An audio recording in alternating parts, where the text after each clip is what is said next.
Hello, I'm Rachel Piper. Welcome to my channel, Size Diverse Pilates, where I'm trying to make Pilates more accessible to the larger population. Today, I'm going to give a tutorial on a supportive yet challenging version of a lunge. The only things that you'll need are access to a wall, maybe a foam roller, something that you can utilize for different stages of this exercise, a mat, and your OOV. And the size of your OOV doesn't actually matter for this. We'll just be placing our knee right here on the center part. So I'm going to go backwards a little bit. I'm going to do the more challenging version of this and then move my things against the wall and show you the wall version. The foam roller I have here is actually a nice solid one. It's not one that would bend very easily. You could also maybe use like a gondola pole or something like that. So to set this one up, I like to use my mat as an idea for where my feet and my knees and my OOV need to be. So as I press down sort of the head, I think we all know I like to call this the duck head and this right here, the duck tail. I like that to be maybe about a finger or two widths from the end of my mat. And then I have it over to the side. When we get to the version with the foam roller, it'll just be sort of opposite your other leg, okay? Then from here, and I'll use this to get into it, but then I won't use it, you'll flex your toes, and then you'll bring your knee down right in the middle of your OOV, and then walk your toe so that your toe is right at the front of your mat. Okay, so here, I could use this if I want to, but the version of this that I'm going to do is no hands. So this would be like a more challenging version. Press into both feet equally to come up, and then your feet go flat. You could keep this heel up if you wanted to. That's okay too, but if you come all the way back, that's great too. You get a little bit of a calf stretch there. Then you come down slowly and find your OOV.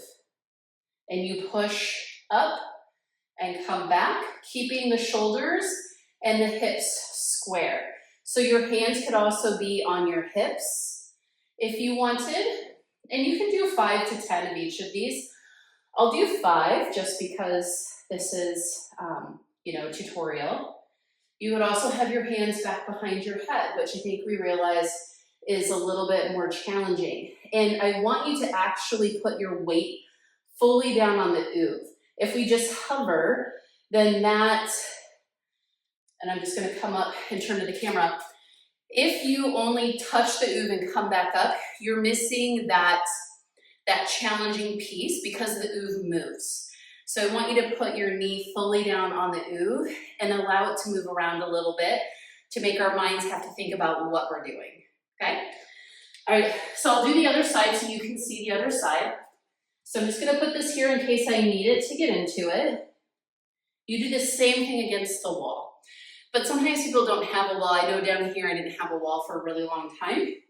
So I just kind of had to make stuff up. So the OOV, about 2 fingertips away from here. And your setup might be a little bit different than mine as well, depending on the size of your OOV and the length of your legs.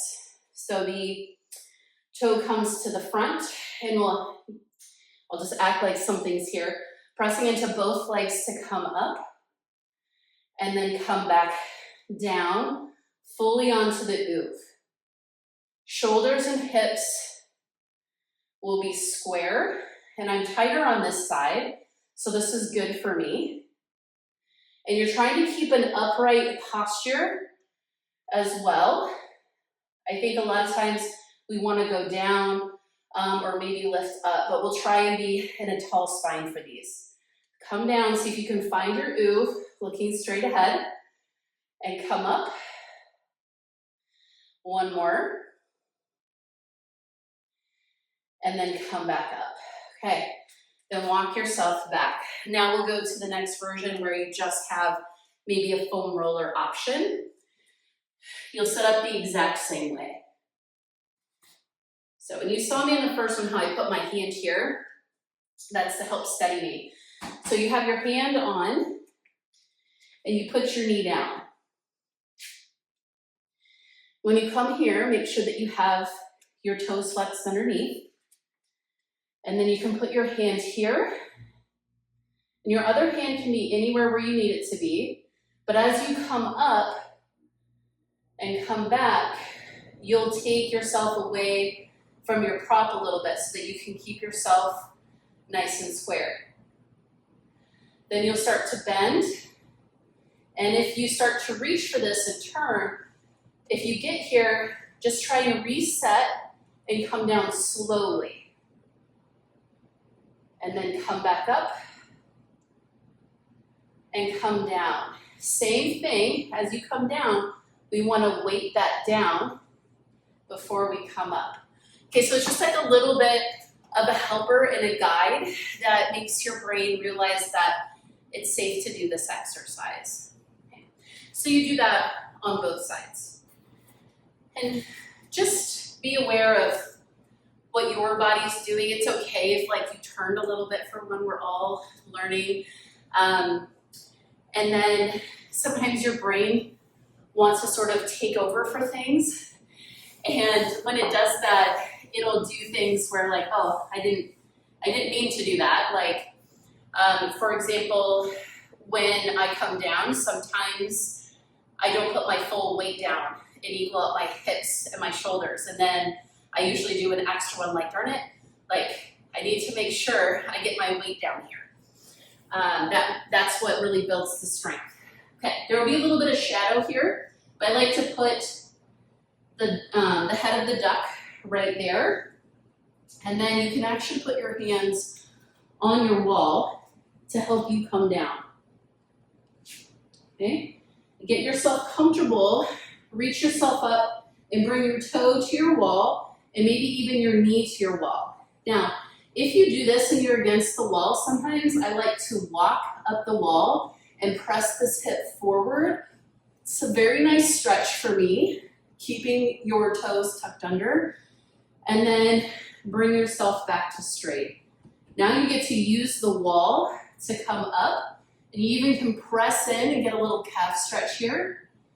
And then as you come down, maybe you loosen your grip a little bit, put your full weight down, and then come back up. Now I'm going to show that from the other side so you can see my toe as well.